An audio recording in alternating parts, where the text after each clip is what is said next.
Good afternoon বন্ধুরা, তোমরা কেমন আছো? আমি ভালো আছি, আশা করি তোমরাও ভালো আছো। তো আজকে দুপুরের লাঞ্চ নিয়ে বসে গেছে। এখন লাঞ্চ করবো কি না জানি না, কারণ এখন ঘড়িতে বাজে 4:30। আমার প্রত্যেক দিনই এরকম লেট হয়। এখন স্নান টান করে পুজো টুজো দিয়ে বসলাম, ঠিক আছে। তোমাদের কার কার লাঞ্চ হয়ে গেছে প্লিজ কমেন্ট করে জানিও। আজকে আমার লাঞ্চে আছে ভাত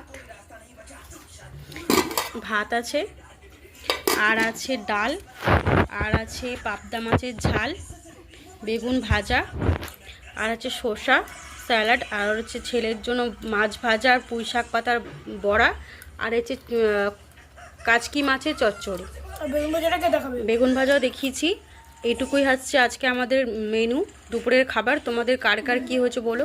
আর এখানে বেশিরভাগ রান্নাটাই আমার মায়ের রান্না, যেরকম এই ডালটা মা করেছে, এই পাবদা মাছের ঝালটা মা করেছে, আর এই যে